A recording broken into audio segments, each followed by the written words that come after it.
Muy bien, diácono Mario, usted fuera tan amable de permitirnos comenzar con su oración por nosotros y por este tiempo. Padre Celestial, queremos agradecerte, Señor y Dios, por este tiempo que nos permite, Señor, para crecer en ti, Señor, en tu palabra, en tus enseñanzas, Señor, porque a través de ella nos animas, nos alientas, Señor, nos fortaleces, Señor, nos exhortas también, Padre Santo. Gracias por tu palabra, Señor, dale sabiduría al pastor, Señor, dispon nuestro corazón, Señor, ilumínanos, Padre Celestial, para entender tus verdades eternas, Señor. En nombre de tu amor Cristo, amén y amén. Muy bien, mis amados hermanos, esta entonces es nuestra tercera clase. Ya nosotros hemos podido, uy, no sé qué pasó acá. Espérenme un segundo, voy a pasar rápidamente porque se suponía que teníamos que arrancar desde la tercera clase, pero por alguna razón no lo tenemos. Muy bien. Muy bien, entonces estamos aquí para entrar a nuestra tercera clase.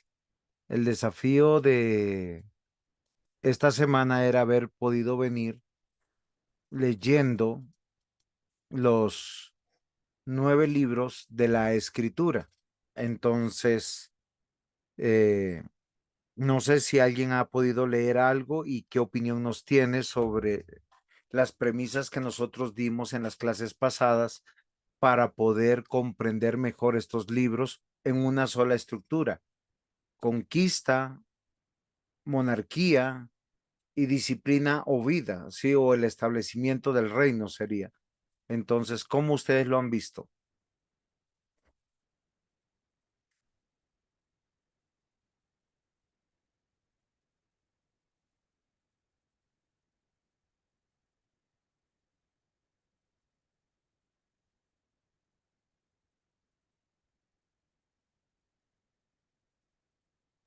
Pues creo que es la historia de todo el pueblo de Dios y de nosotros. Sí, es verdad. Ujú. Muy bien, diácono. O sea, es que particularmente si nosotros vamos al Antiguo Testamento, nosotros hablamos de los 5 primeros libros y desconectamos esa historia de lo que sigue, ¿sí? Y realmente lo que sigue es toda una historia, pero tal vez porque nosotros tenemos el Pentateuco aparte, porque es una historia particular en un lugar particular que es el desierto. O sea, Moisés escribe estos libros, los manifiesta inspirado por Dios, y lo que podemos valorar de todo esto es la ley de Dios, la voluntad de Dios para nuestra vida, y no es una voluntad religiosa, ¿sí? Nosotros tenemos que comprender, como dice aquí en mi apartado, una nación apartada, santificada, es la que ha de dominar y hacer justicia. Quiera o no quiera, el creyente está para hacer sentir la presencia de Dios. Yo no sé si esto es claro, porque muchas veces nosotros pensamos que ser luz y sal implica bien y bienestar a los demás. Y cuando hablo de los demás, es los no cristianos.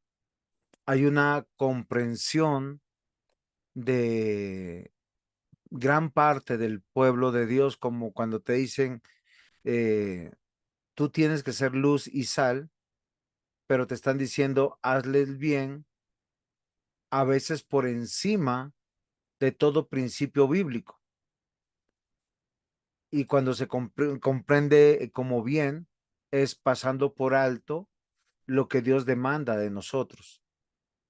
Y es algo que es muy triste, porque nosotros fuimos, o somos más bien, una nación apartada por Dios para dominar y hacer justicia, la justicia de Dios, porque nuestra presencia debe incomodar de manera bíblica a los no creyentes.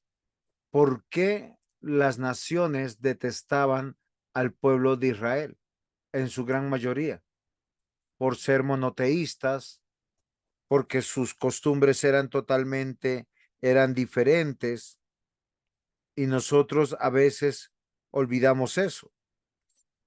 Entonces, no sé hasta aquí a ustedes qué les ha parecido esto, porque cuando nosotros vemos la conquista y la monarquía, lo vemos desde una perspectiva a veces meramente espiritualista y no con todas las concepciones teológicas de justicia que tiene, porque el hecho de que el pueblo de Dios salga del desierto a conquistar una tierra ya labrada, ya construida, ya dominada, tiene las implicaciones de conflicto, de guerra, de diferencia.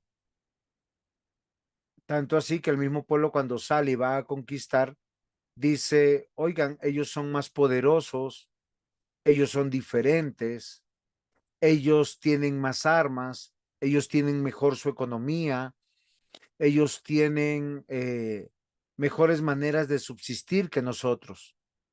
Y a veces esa es la realidad que nosotros tenemos como reino de Dios y como iglesia. Pero estamos mirando nuestras fuerzas. Es como mes a mes en la iglesia, todos miramos la economía de la iglesia y todos estamos pensando, diciendo de alguna manera, no alcanzamos, no se va a poder continuar, de alguna manera la situación está difícil.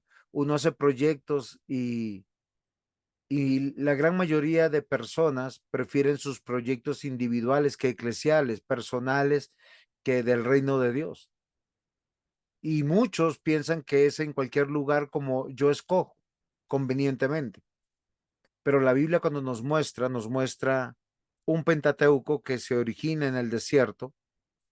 Cuando salen del desierto van y inmediatamente entramos a los libros históricos que nos habla de la conquista y la conquista en manos del pueblo de Dios tiene que ver, y como yo les decía hace 8 días, tiene que ver con muchos que eran sus parientes.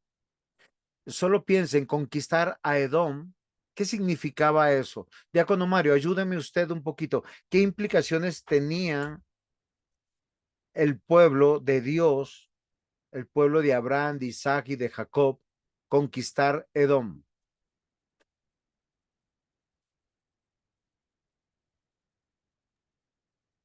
Pues las explicaciones eran pues, la confianza del Señor y saber que no era parte de uno, ¿no? O sea, el pueblo hacía lo que le tocaba, pero la conquista era del Señor. Ok, sí, pero lo que usted no sé si recuerda, Diácono Mario, quién era Edom, los edomitas, de quién descendían. Recuerde que Edom significa rojo. Con eso le estoy ayudando, le estoy dando una pista. De Saúl, descendientes de Saúl. Ok, pero ¿quién era Esaú para el pueblo de Israel? Esaú fue un hombre que despreció el regalo de Dios, su primogenitura, por las cosas pasajeras, temporales. Sí, claro, entonces fíjense que él es el hermano de quién, de Jacob. O sea, están entre familias. ¿Sí me comprende, Diácono Mario? Sí, señor. Porque a veces nosotros pensamos, usted lo dijo hace un instante, esa es nuestra historia. Porque a veces nosotros queremos negociar con el enemigo como hizo Israel cuando entró a la tierra prometida. La conquista no fue plena. La conquista no fue absoluta. ¿Quién recuerda de ustedes por qué no fue absoluta la conquista?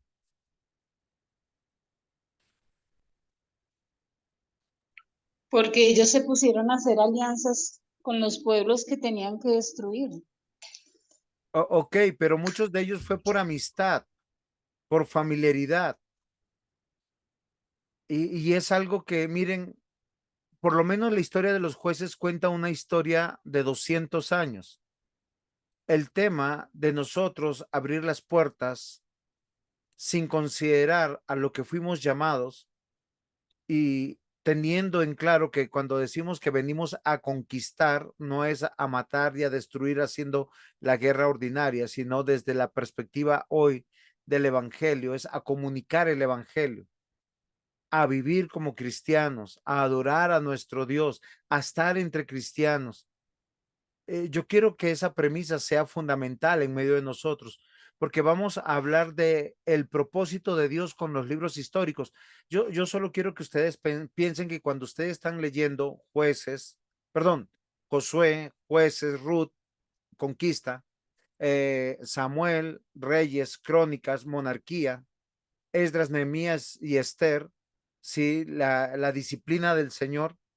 O sea, es que había un propósito y es un propósito no solamente para los libros históricos, sino desde la creación.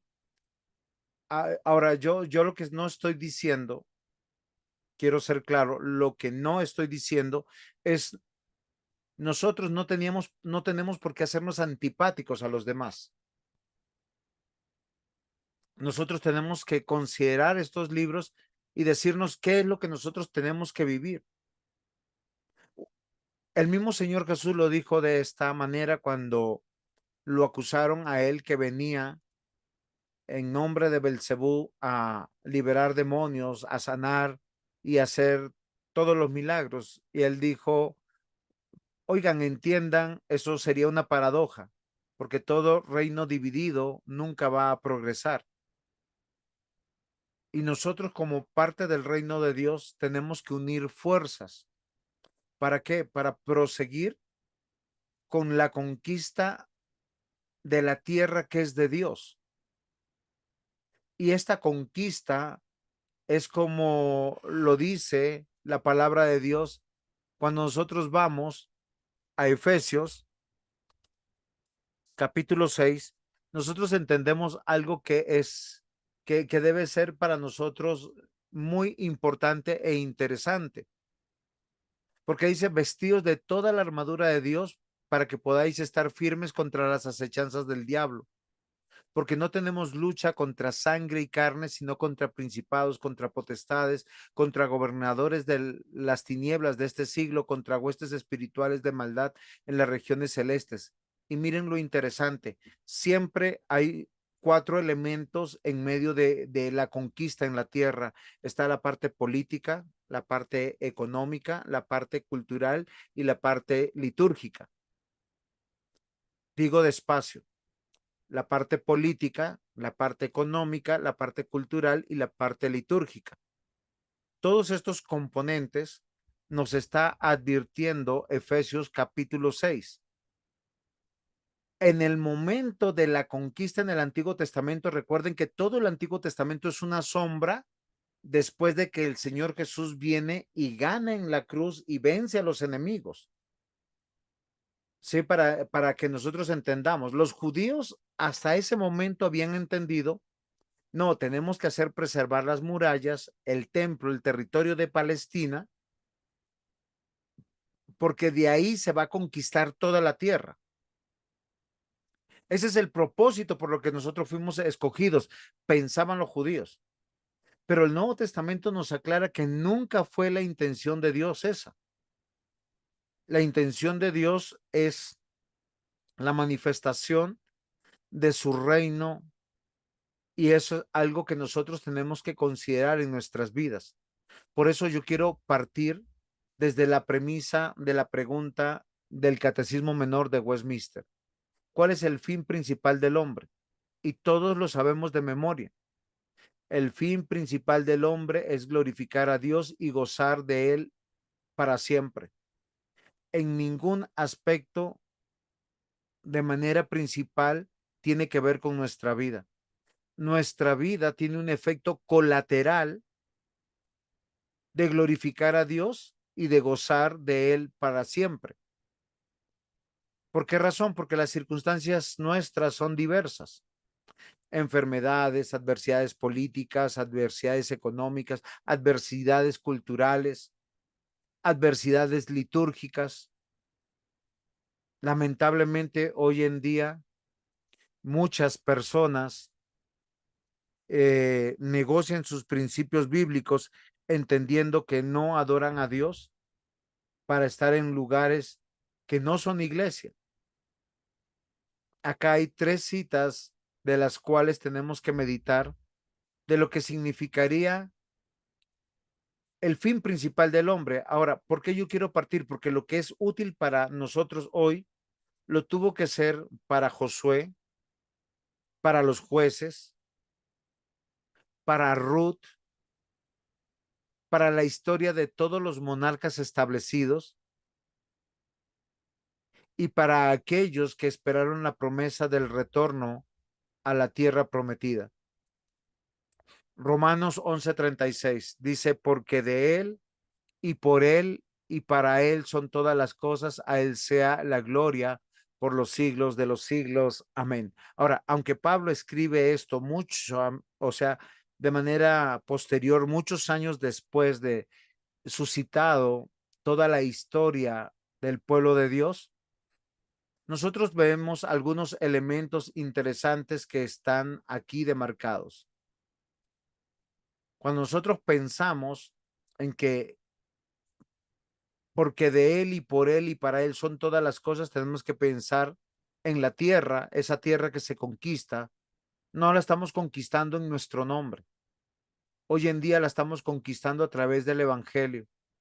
Cada vez que nosotros vemos que Dios añade una persona a una iglesia bíblica para que guarde su palabra, para que esté bajo la autoridad de su unigénito Hijo, para que sea súbdito, nosotros estamos alimentando la gloria de Dios, alimentando el reino de los cielos. Ahora quiero estar, ustedes saben que cuando uno está dando una clase académica o pedagógica, hace analogías, metáforas, comparaciones, símiles, pero nunca serán justas cuando se hablen de la eternidad.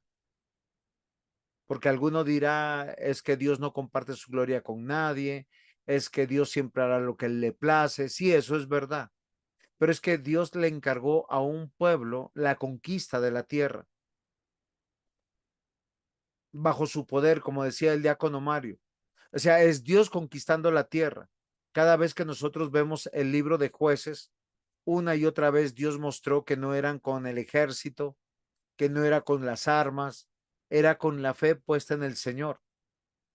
Pero hoy nos debe pasar exactamente lo mismo. Nosotros entendemos que la tierra es de Dios, que la nación es de Dios, que nuestra iglesia y que nuestro hogar es de Dios y que Él ya nos puso en lugares específicos para servir. Cuando nosotros pensamos en su gloria, debemos considerar, mis amados hermanos, algo que es muy importante, que lo tengo anotado en la diapositiva. Es su esplendor, su magnificencia, pero en todo, en lo político, en lo litúrgico, en lo económico, en la vida. Porque a veces somos celosos de tener una buena liturgia, pero somos malos mayordomos. Somos personas que no damos cuentas. Somos personas que no somos o buenos padres o buenos cónyuges. O peor, nos inclinamos a sectores políticos que van en contra de la palabra de Dios. Los países latinoamericanos en este 2023 están inclinados al progresismo, a ese nuevo socialismo que está surgiendo, que es un poco de socialismo, un poco de comunismo, pero que se llama hoy progresismo, que es la izquierda gobernando. Y todos van planteando por la justicia social, no importa que sean pro aborto, pro ideologías de género, pro ateísmo, y olvidamos de vivir para la gloria de Dios. Porque el Señor le dijo a su pueblo, conquista, domina, extermina.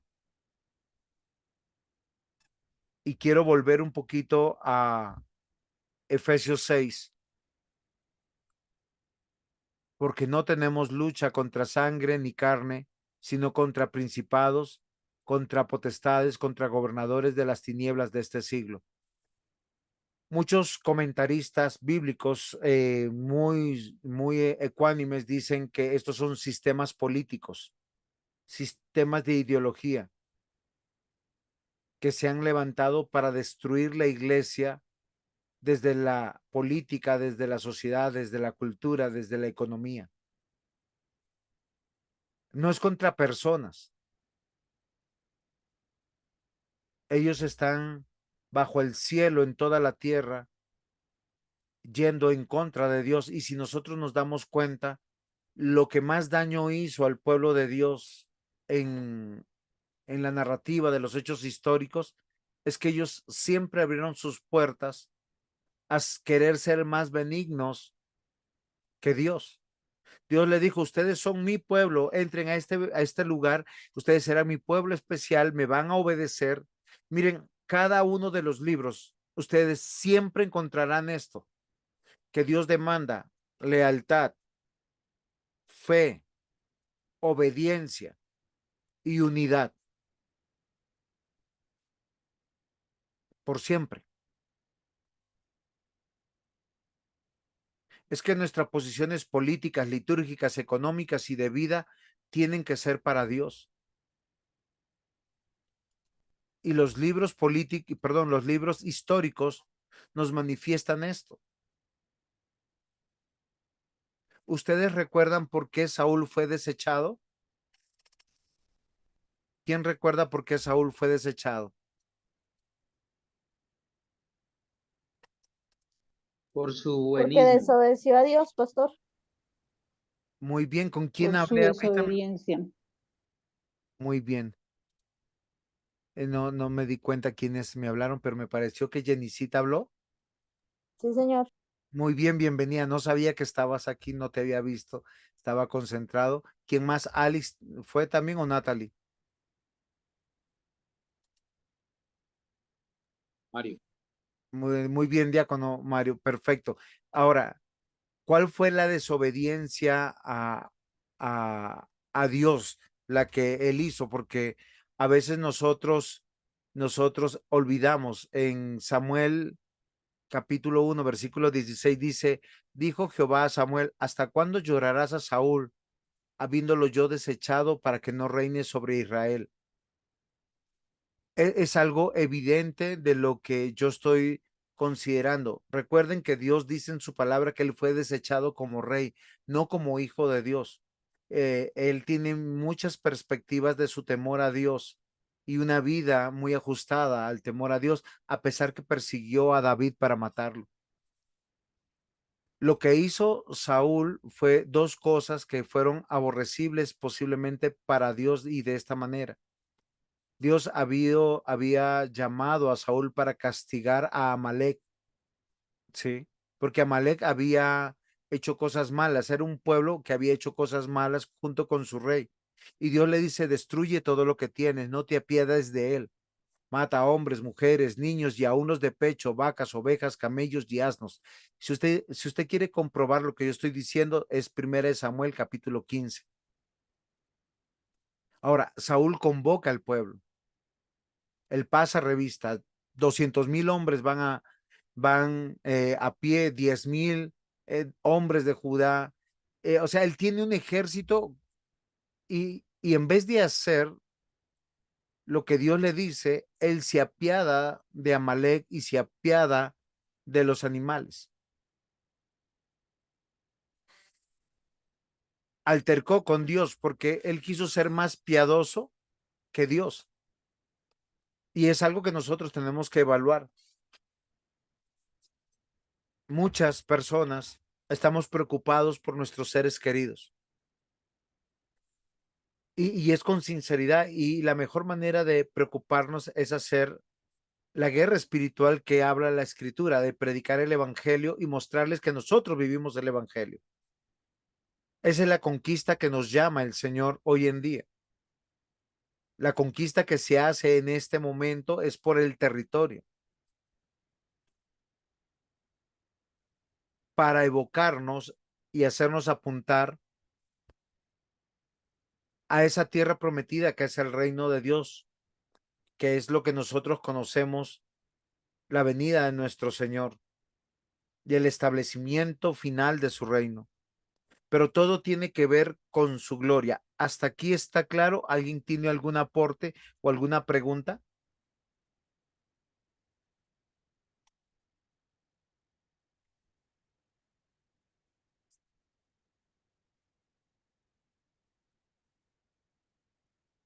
Sí, señor.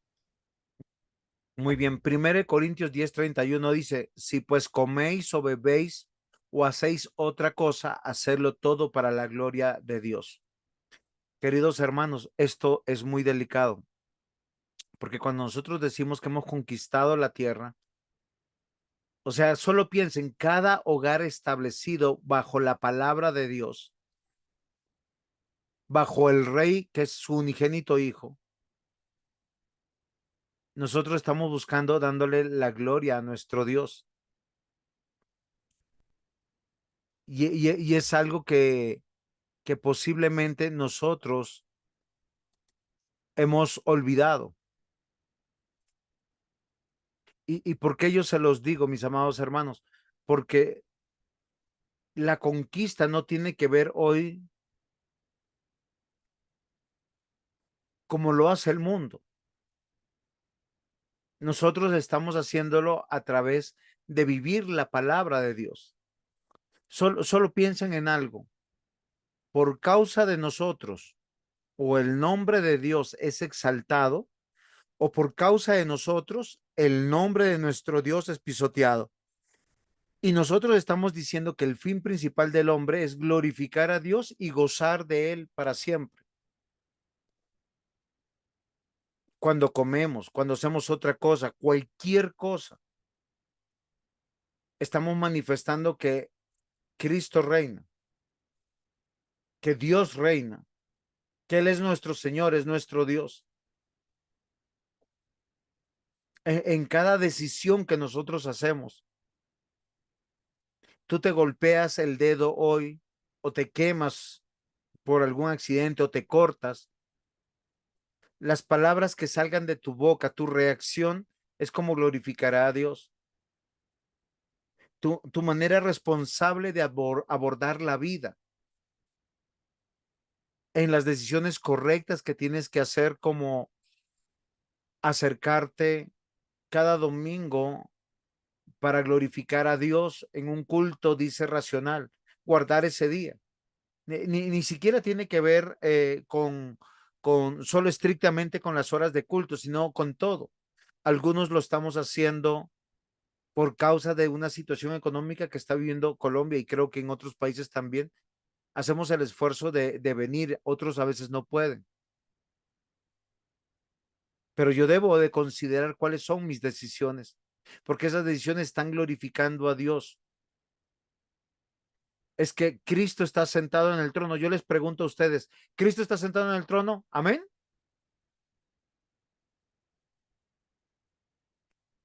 Amén. Sí, señor. Excelente. Yo sé que todos ustedes creen que Él está sentado en su trono. Apartar el día del Señor para adorarle es aún desde el día previo. Si tengo un conflicto con mis hijos, con mi esposa, con alguien, yo tengo que tratar de solucionarlo por causa del Señor. Yo tengo que prever mis alimentos, mis cosas, mi economía por causa del Señor, porque estamos evocando el reino de Dios. Es que nuestros familiares, amigos, parientes, vecinos, tienen que ver a Cristo en nosotros. A mí me parece tan extraordinario ver la vida de Jesús, porque hay detalles que cuando ustedes lo ven, a veces se pierden la historia de los milagros y de las reacciones y de las respuestas tan sabias y extraordinarias que Él dan. Él cuida de su alimentación, cuida de su dormir, cuida de su vestido, cuida de su apariencia. Aun cuando resucita, Él deja sus lienzos doblados.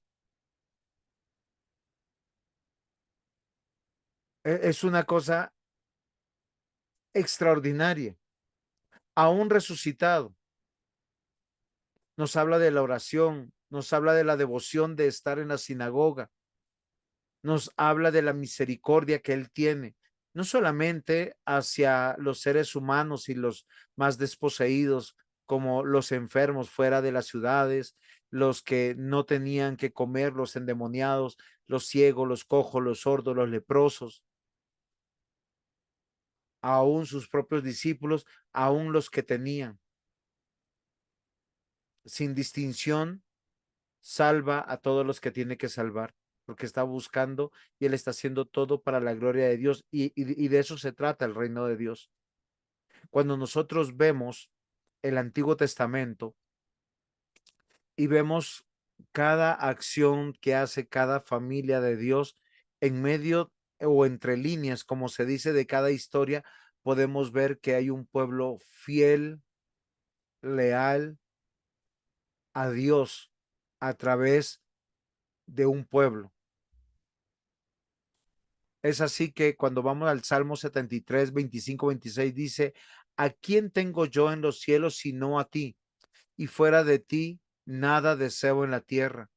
Mi carne y mi corazón desfallecen, mas la roca de mi corazón y mi porción es Dios para siempre.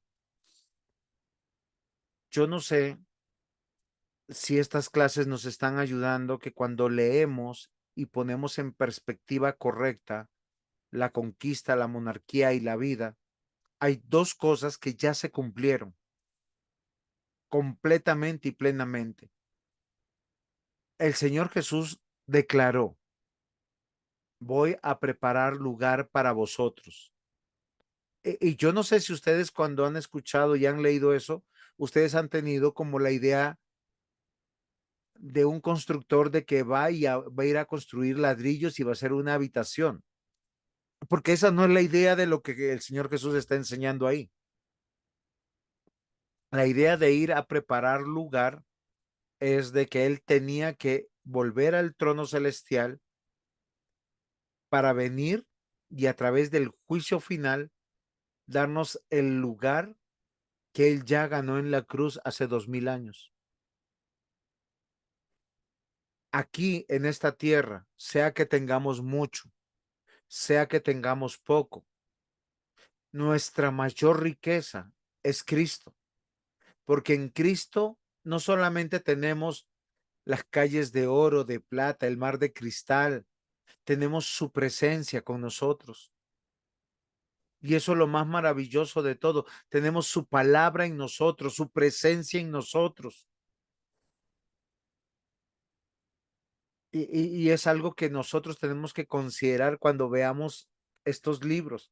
¿Por qué razón? Porque la tierra prometida fue conquistada por Cristo, cielos nuevos y tierra nueva. Y la monarquía fue manifiesta en él. Si nosotros consideramos a Mateo, Marcos, Lucas y Juan, nos presentan al verdadero Dios, verdadero hombre, verdadero rey y verdadero siervo en pro del establecimiento del reino de Dios. ¿Por qué ya no tiene valía un pueblo que se llame Israel y una descendencia que se pudiera llamar Judá? Porque el Mesías ya vino. Lo que en 1930, Diácono Mario, ayúdeme, cuando se volvió Israel a tener territorio. Usted es bueno, yo sé con las fechas. 48. El 48, 1948. Solo piensen del año 70 a 1948, más de 1000 años sin tierra. No, es que el Israel de hoy y los judíos de hoy no son el pueblo del Señor. Sí, tienen una relación cultural, tienen una relación de tradiciones, tienen una relación hasta de idioma y cerquita, posiblemente algo cerquita de geografía, pero no es el pueblo de Dios, porque la valía del pueblo de Dios fue útil hasta que el Mesías vino, por eso es importante la monarquía, pero es que el rey ya está sentado en el trono, dice la escritura. Es así que en la estructura de la clase de conquista, monarquía y la disciplina, lo relevante de esto es vivir dentro del reino de Dios y que ustedes y yo hoy seamos luz y sal. ¿Saben por qué el pueblo de Dios fue destruido con Noé? Porque no fue luz y sal. O sea, no evocaban la imagen y semejanza conforme lo que Dios decía. Y esto es serio. ¿Saben por qué, mis hermanos? Porque no se trata de la teología en la cabeza, se trata de la teología en la vida. ¿Cómo soy cónyuge? ¿Cómo soy padre? ¿Cómo soy madre? ¿Cómo soy hijo? ¿Cómo soy ciudadano? ¿Cómo soy miembro de una iglesia? ¿Cómo soy trabajador o empleador? Mis amados hermanos, dos cosas dijo el Señor Jesús que debemos aprender de él. ¿Sí se acuerdan cuáles soy? ¿Cuáles son? Ser mansos y humildes. Ok, pero fíjese, diácono Mario, que eso tiene que ver en perspectiva de un vasallo, de alguien que está bajo autoridad,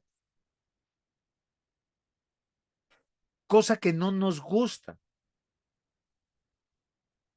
Nosotros decimos que somos siervos de Dios porque hacemos alguna cosa en la iglesia. Tal vez limpiamos una silla, tal vez estamos dirigiendo, tal vez estamos predicando, tal vez estamos dando diezmos, ofrendas. Pero miren, queridos hermanos, cuando pensamos en el reino, bueno, tenemos que definir un reino. Vayan a la izquierda de la pantalla. Está en amarillo. Dice, ¿cómo se define un reino? Primero, el territorio donde un rey reina. Segundo, tiene que haber un rey o un gobernante, una dinastía legal legítima. Y eso nos debe llamar la atención. Tienen que haber leyes y tienen que haber súbditos. Ese es el propósito de los libros históricos. Si usted los puede unir, permanentemente que se establece el territorio, permanentemente que se reclama una realeza, permanentemente se guarda siempre una ley en cada libro. Miren, yo me tomé la molestia de poder hacer el esfuerzo de leer y de buscar. No lo tengo por causa del tiempo, yo no puedo poner, pero cada uno de los libros históricos demandan siempre obediencia, fidelidad, lealtad a Dios a través del cumplimiento de la ley. Y segundo, hay algo muy particular, fidelidad en el templo. ¿De quiénes? De súbditos. La idea del reino de Dios se encuentra predominantemente para nosotros como algo específico en el Nuevo Testamento, en los evangelios. Dicen el reino de Dios o el reino de los cielos y a veces es usado indistintamente como diferentes. Dice el reino de Dios es como, el reino de los cielos se ha acercado. Pero el término de los cielos era muy común entre los judíos para recordar su subyugación a Roma y su deseo de independencia, como David, como Salomón, y siempre es el rey y el templo.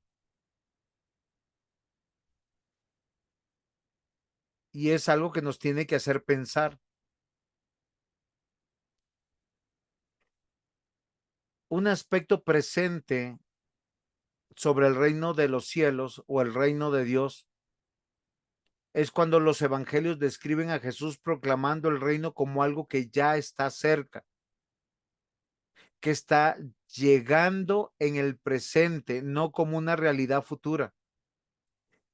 Y miren las actividades reportadas de Jesús de sanar enfermedades, expulsar demonios, enseñar una nueva ética de vida y ofrecer una nueva esperanza en Dios al más pobre. Se entiende como una demostración de que el reino en acción está en medio del Antiguo Testamento. Ahora, yo quiero que ustedes recuerden algo que es interesante. Aunque estamos hablando del Nuevo Testamento y de los evangelios, la época histórica de los evangelios es el Antiguo Testamento, porque lo único que ellos conocían, mis amados hermanos, era el Antiguo Testamento. Por eso cuando nosotros estamos leyendo de manera clara el Antiguo Testamento, estos 9 libros, ahora recuerden que en sus Biblias son más de 9 libros. ¿Por qué razón? Porque es Primera de Samuel y Segunda de Samuel. Primera de Reyes, Segunda de Reyes, Primera de Crónicas y Segunda de Crónicas. O sea, quiere decir que tenemos que sumar a esos libros estos libros. Entonces no serían 9, ¿cuántos serían?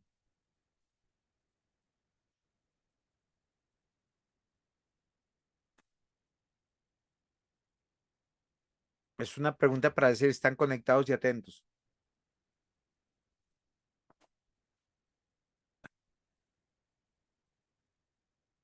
Ya les di una pista.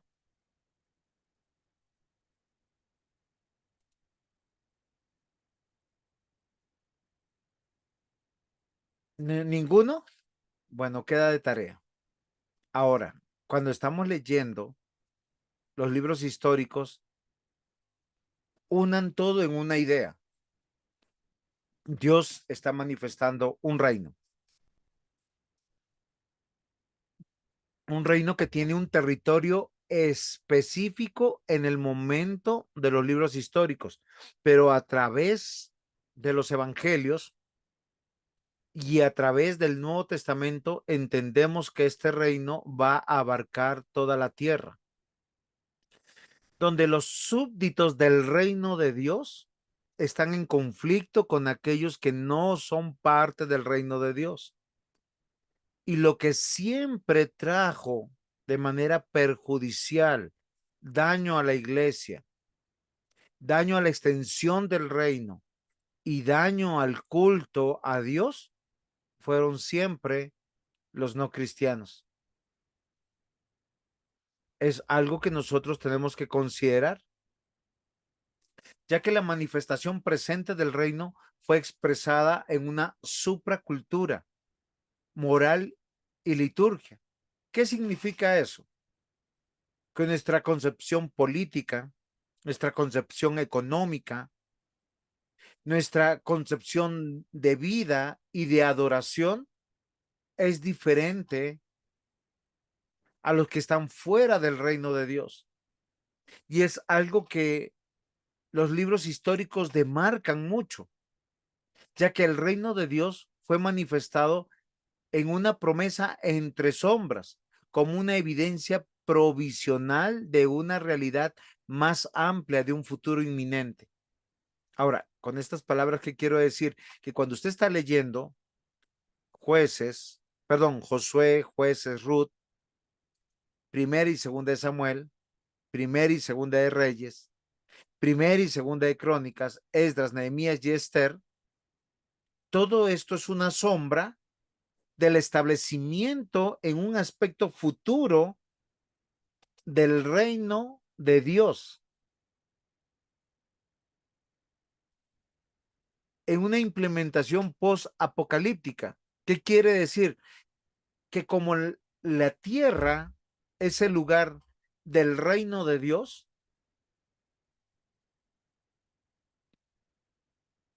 tiene que venir estos momentos que nosotros posiblemente no hemos meditado. Solo pensemos en algo. Si el Señor Jesús viniera hoy, qué glorioso sería porque estamos estudiando su palabra y su reino. ¿Qué es lo primero que pasaría? Hello. Si hoy fuera el día final de todo, ¿qué es lo primero que pasaría?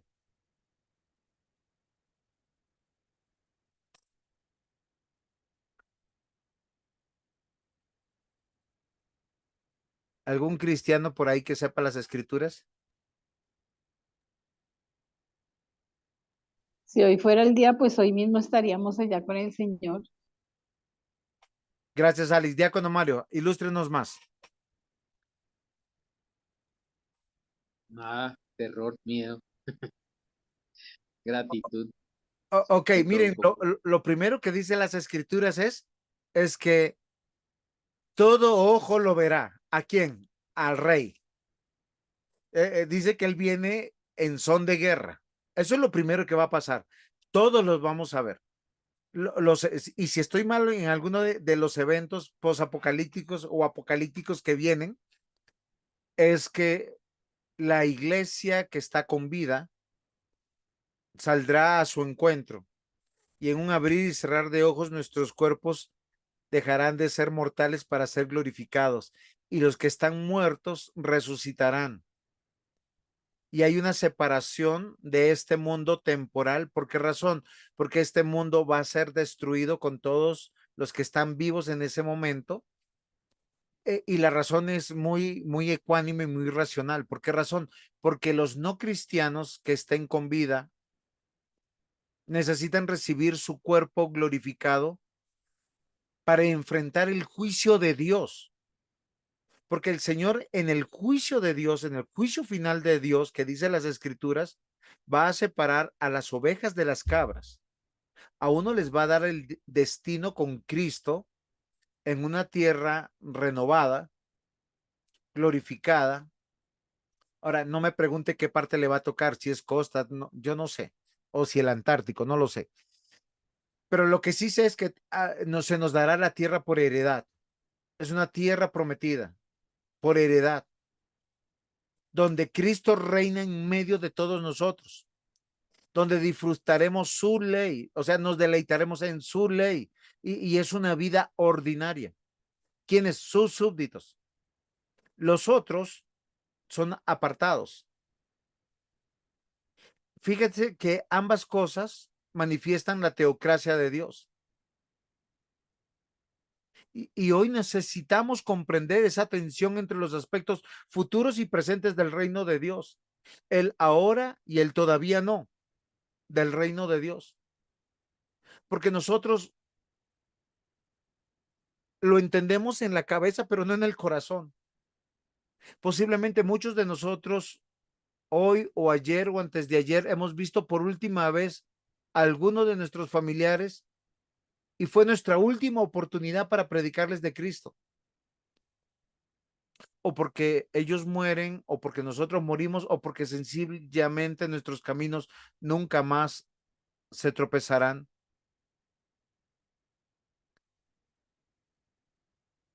Las raíces del reino, como se revela a través del Antiguo Testamento, es el reino de Dios, está mencionado frecuentemente y está unido al entendimiento judío de que Dios había de intervenir directamente para restaurar la nación hebrea y luego regir sobre ella. Obviamente, esto es bajo la teología del pacto, bajo la comprensión de ser una iglesia católica igual universal, por favor, sí, una iglesia universal para Dios. El reino de Dios fue expresamente prometido al rey David, haciendo pacto sempiterno entre él y Dios, prometiéndole que reinaría siempre alguien en el trono de su casa. Y esto ya es real. La conquista es real, la tierra es de Dios, siempre ha sido de Dios, solo que fue usurpada por quienes, por personas que no quieren vivir para Él. Eso es aborrecible para Dios. Una persona que se case para sí misma, que estudie para sí misma, que tenga economía para sí misma, que quiera una vida sin glorificarle, sin adorarle. Eso es lo más abominable para Dios, porque es rechazar al Rey de Reyes, su reino, su ley. Y lo que declara es, no soy súbdito tuyo, sino enemigo tuyo. Esa es la gravedad que vemos en el Antiguo Testamento. Y ese mismo Dios de justicia que mandó a conquistar y a destruir naciones enteras, es el mismo que hoy nos llama a que nosotros tengamos una comprensión clara de esta verdad. Zacarías 14:9, y perdónenme, voy a citar varios profetas, pero es que los profetas vivieron en el tiempo preexílico, exílico y algunos postexílicos para que entendamos que esto es serio. Es que el propósito de Dios es que vivamos para Él. No que seamos unos tontos que digamos que creemos en Dios y querramos hacer nuestra voluntad. Para aprender a ser manso y humilde de corazón es Dios primero, Dios después, y tercero es Dios, y cuarto es Dios, y quinto es Dios. Zacarías 14:9, y Jehová será rey sobre toda la tierra. En aquel día Jehová será uno, y uno su nombre. ¿Cómo comprendemos que sea uno su nombre? Solo si uno es su reino. Lealtad, fidelidad, obediencia. Características que es de un cristiano. Miren, son características que se le pide al esposo en el matrimonio. Características que se le pide a los hijos en el hogar. Características que se le pide a los creyentes en la iglesia local. Aún características que se le pide a los que nacen bajo un código de una nación geográfica. Es que Dios no cambia, en su palabra no cambia. Isaías 9, versículos 6 y 7, porque un niño nos es nacido, hijo nos es dado, y el principado sobre su hombro, y se llamará su nombre admirable, consejero, Dios fuerte, Padre eterno, príncipe de paz. Lo dilatado de su imperio y la paz no tendrá límite sobre el trono de David y sobre su reino, disponiéndolo y confirmándolo en juicio y en justicia desde ahora y para siempre. El celo de Jehová de los ejércitos hará esto. Un territorio, su ley y sus súbditos. Apreciados hermanos, es que la lectura del Antiguo Testamento nos muestra toda la gracia y la justicia de Dios, así como la lectura del Nuevo Testamento. La conquista de la tierra es el dominio de la tierra, lo que Dios nos pidió desde que fuimos creados en Adán. ¿Para qué? Para ser señores, para sojuzgar, para dominar.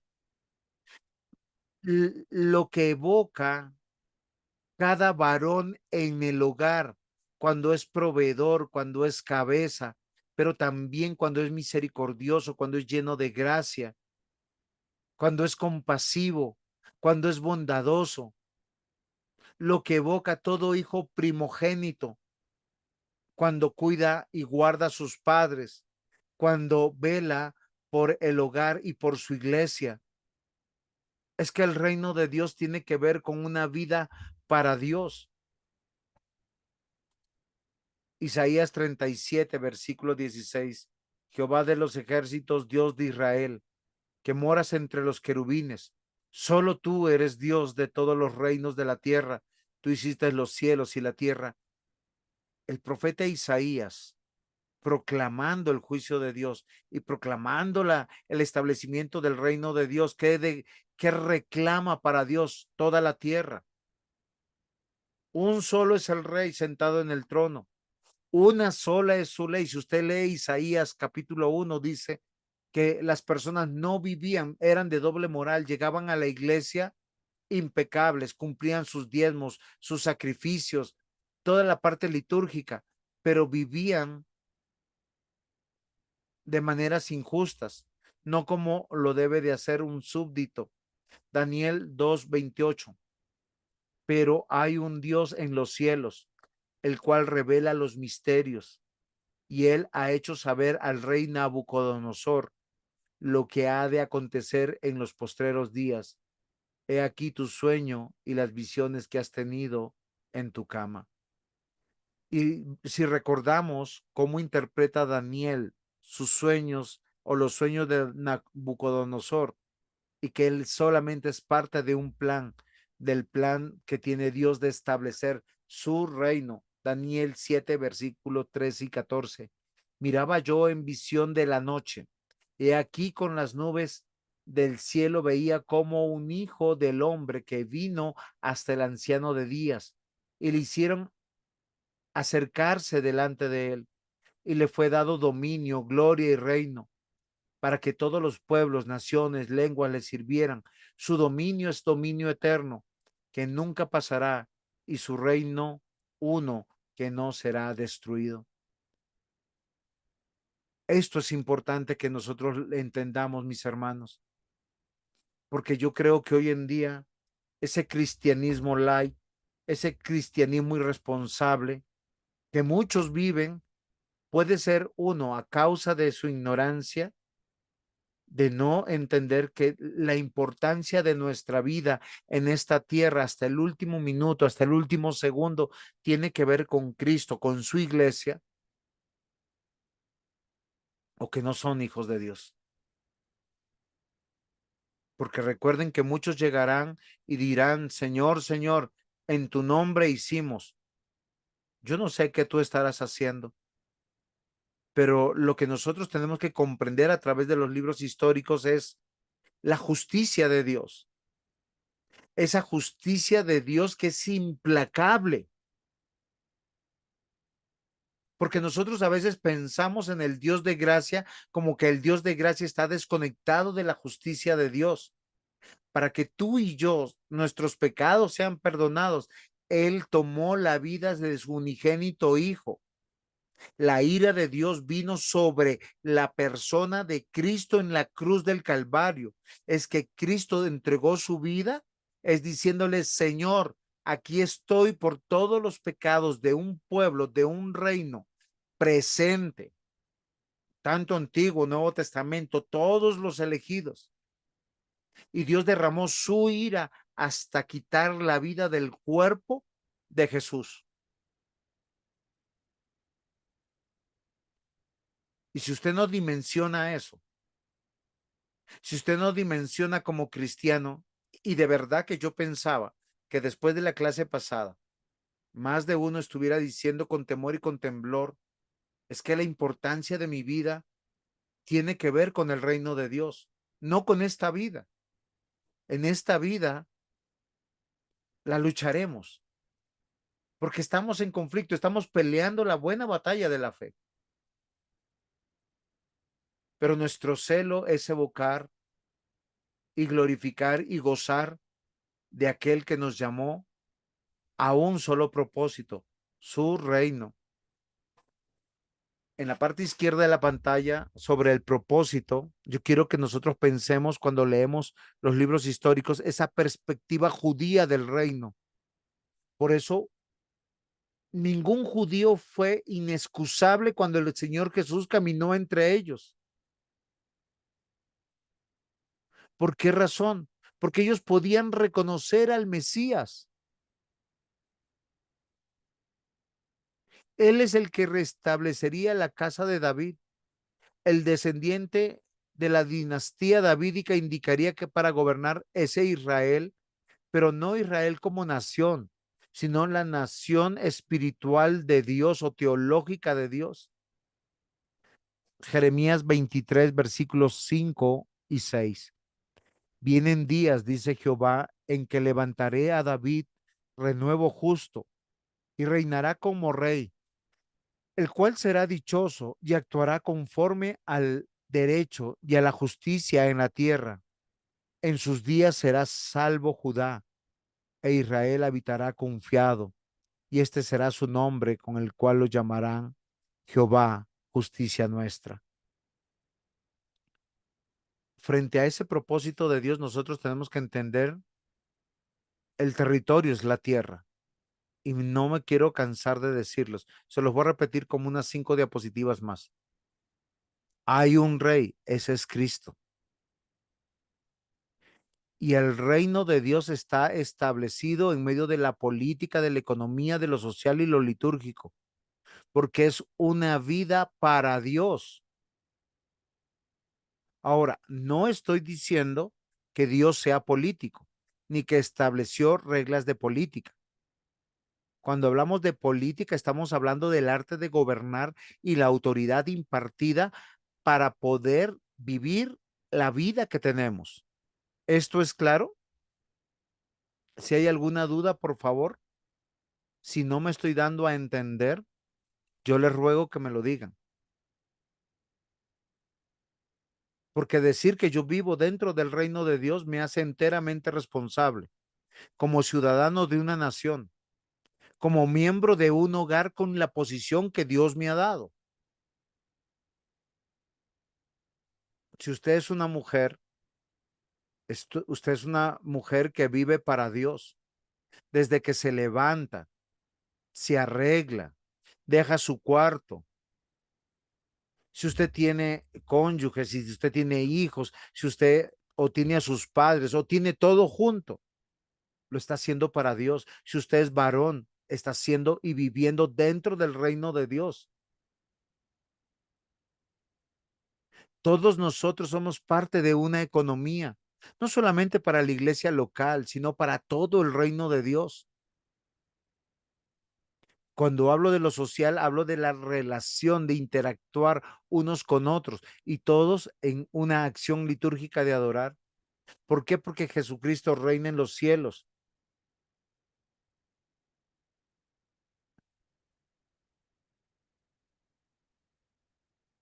Queridos hermanos, la comprensión judía del reino de Dios era, aquí está anotado en la pantalla acá arriba, lo que yo veo les tengo apuntado de diseño. Dice, volverá a reunirse las 12 casas de Israel. Se reunirán en la santa tierra patria. Los sobrevivientes que han permanecido ligados a su nación, los que han y se han perdido indefectiblemente, perdidos están. Esa era la comprensión de ellos. En pocas palabras, hay un remanente. Jeremías 23, versículos 3 y 4. Dice, yo mismo recogeré el remanente de mis ovejas de todas las tierras a donde las eché, y las haré volver a sus moradas, y crecerán, y se multiplicarán, y pondré sobre ellas pastores que las apacienten, y no temerán más, ni se amedrentarán, ni serán menoscabadas, dice Jehová. Miren lo interesante del diseño, porque Dios recoge no a todos, sino a los que son suyos para revelar su reino. Los recoge y los reúne en un territorio, se unen bajo su gobierno de un monarca y viven para agradarle. La misma comprensión de los libros históricos debe ser la misma hoy en día. Yo no sé si ustedes sabían que cuando se ordenó públicamente, políticamente y religiosamente que se devuelvan los judíos a Israel, los judíos no estaban felices. ¿Saben por qué no estaban felices? Porque muchos de ellos ya habían hecho vida. Los judíos de la época de Esther, de Esdras y de Nehemías, que son contemporáneos por algunos años, se habían establecido de tal manera en Babilonia, en el territorio medo-persa que nosotros que conocemos, muchos de ellos habían acuñado por primera vez monedas. Fueron los primeros fundadores de bancos y de casas de préstamo. Muchos de ellos ya eran adinerados y estaban establecidos. Y todo lo contrario a lo que hoy en día el pueblo evangélico se mueve, porque se mueve de la pobreza buscando la riqueza. Dios los movió allá a ellos de la riqueza para que inviertan en la pobreza y construyan. O sea, Dios los hizo ricos y los prosperó para restaurar lo que por causa de ellos mismos había sido destruido.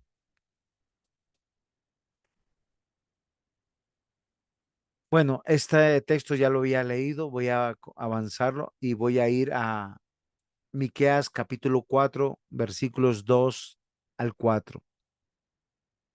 Vendrán muchas naciones y dirán, venid y subamos al monte de Jehová y a la casa del Dios de Jacob y nos enseñará en sus caminos, y andaremos por sus veredas, porque de Sión saldrá la ley, y de Jerusalén la palabra de Jehová, y él juzgará entre muchos pueblos, y corregirá a naciones poderosas hasta muy lejos, y martillarán sus espadas para asadones, y sus lanzas para hoces.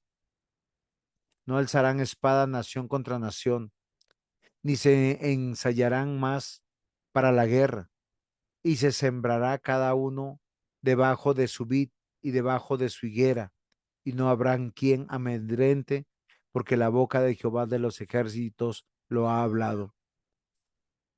El reino del Señor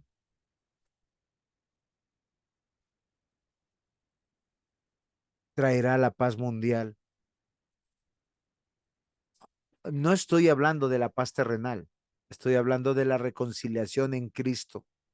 Lo que hoy ustedes hacemos después de que Cristo venció a los principados en la cruz del Calvario, venciendo la muerte.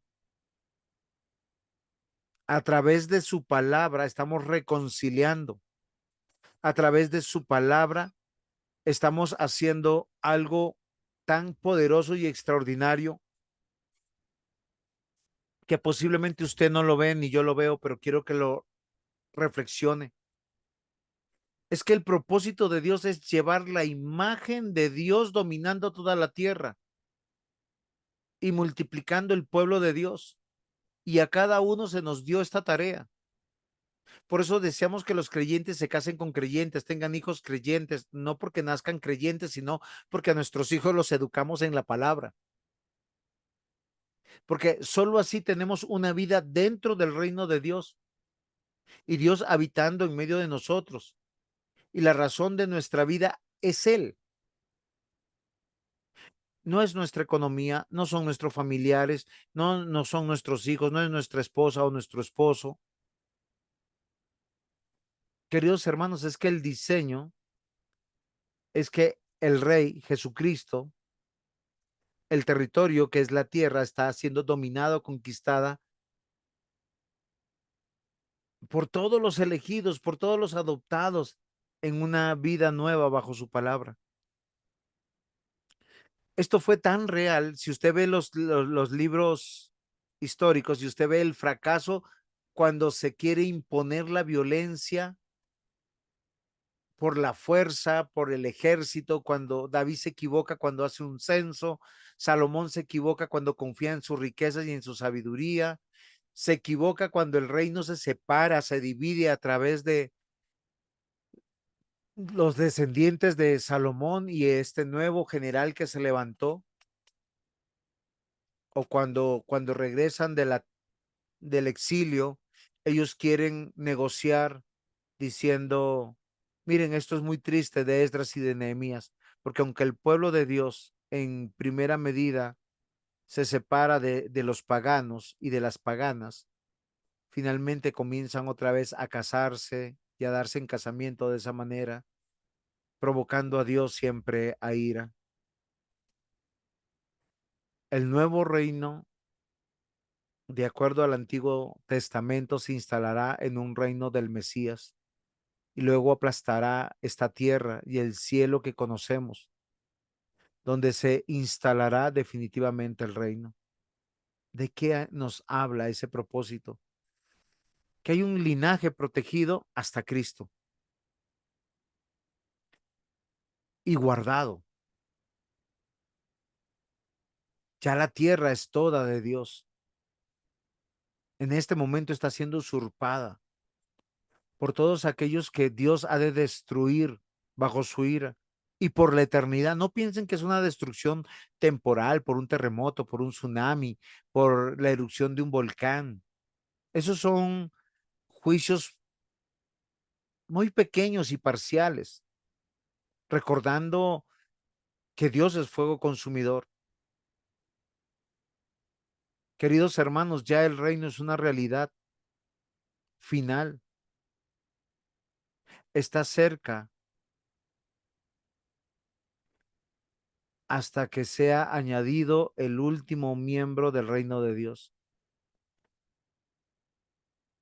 ¿Saben por qué Cristo no ha venido? Porque posiblemente no ha llegado el último de los elegidos. Los cielos nuevos y la nueva tierra es nuestro destino.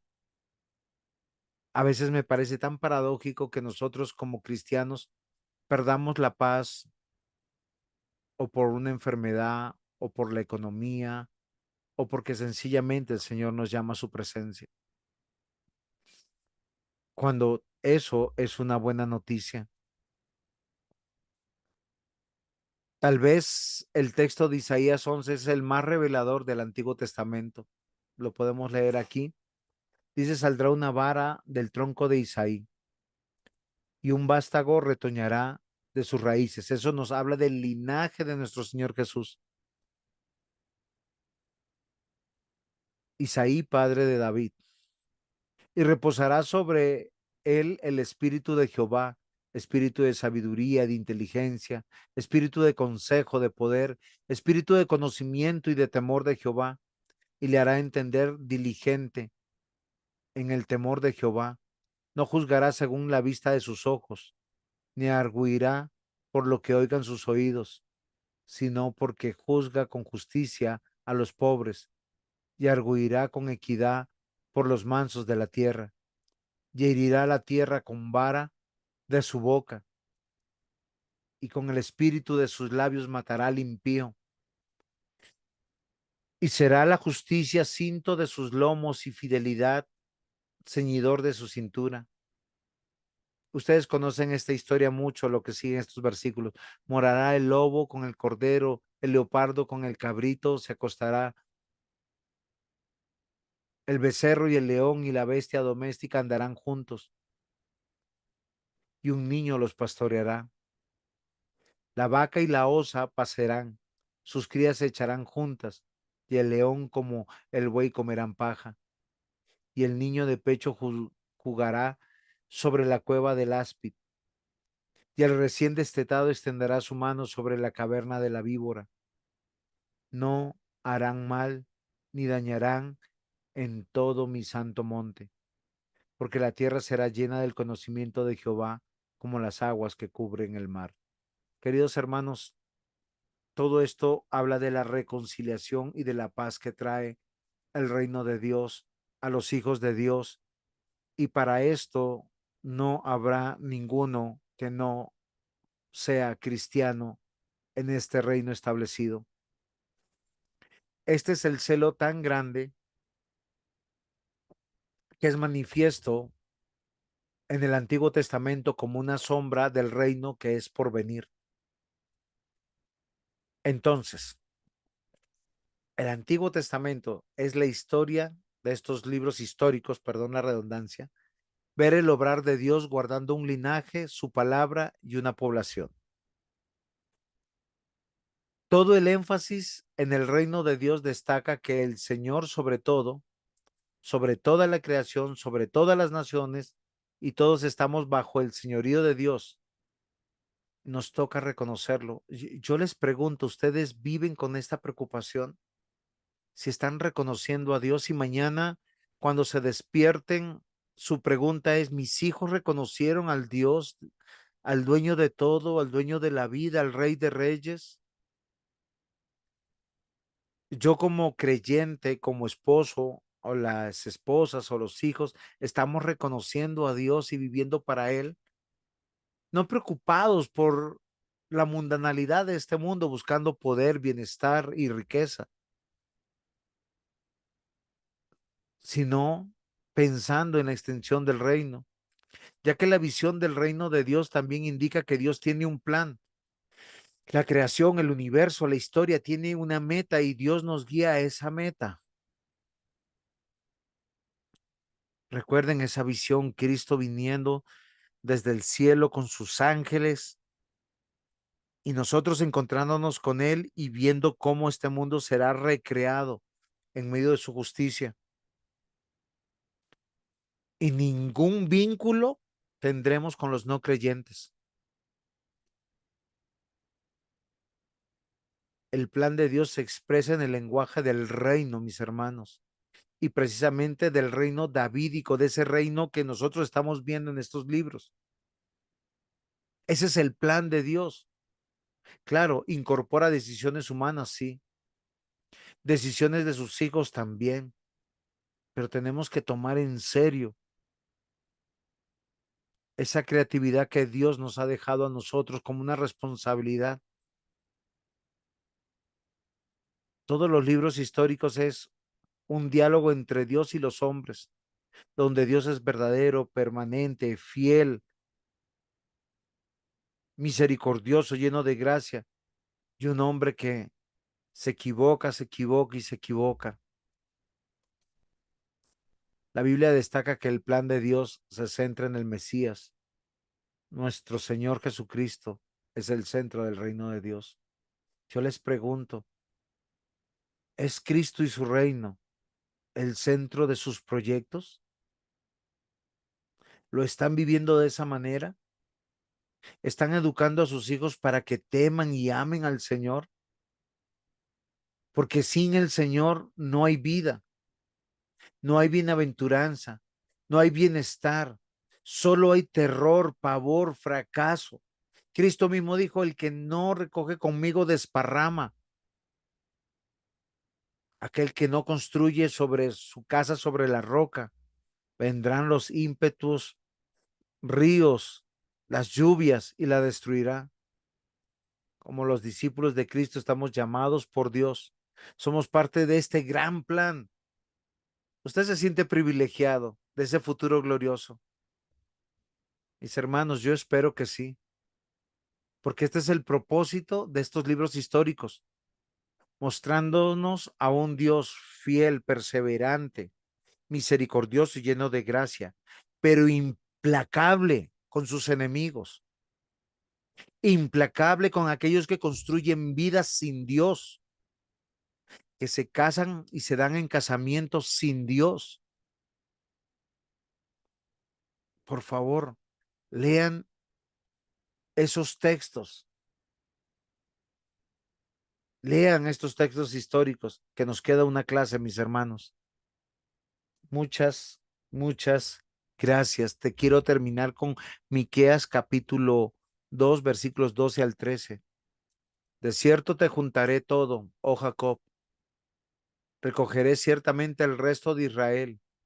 Lo reuniré como ovejas de Bosra, como rebaño en medio de su aprisco. Harán estruendo por la multitud de hombres. Subirá el que abre caminos delante de ellos. Abrirá camino y pasarán la puerta y saldrán por ella. El rey pasará delante de ellos, a la cabeza de ellos Jehová. Recuerden, el reino del Antiguo Testamento evoca al reino posapocalíptico que vendrá, que ya está establecido porque Cristo lo ganó en la cruz del Calvario, pero que está reuniendo a todos los que faltan dentro del libro de la vida.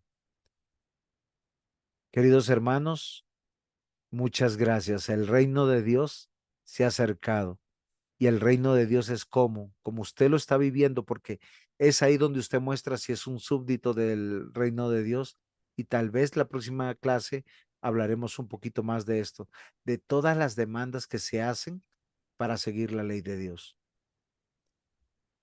Preguntas, aportes. Estoy aquí.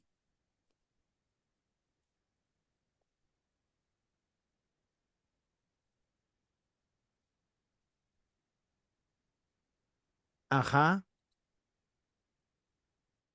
Llegó el Señor y se los llevó y yo me quedé.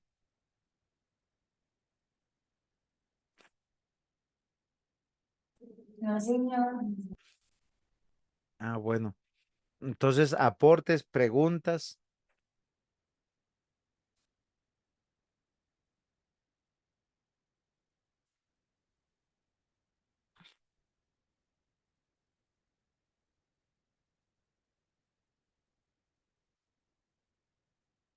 Muy bien. Entonces, ¿quién está por ahí? Alex, No, cuenta. solamente darle gracias, pastor. Gracias por la clase. Muy Y bien, mi pues lo que hermana pasa es Alex. que nos deja pensando. Mi hermana, creo que esa es la tarea de todo predicador y de todo maestro de la palabra, de que nosotros veamos, miren, cuando la Biblia dice que estas historias fueron dadas para nuestro aprendizaje, tenemos que pensar que Dios es el mismo, las personas son las mismas, lo que ha cambiado es la tecnología,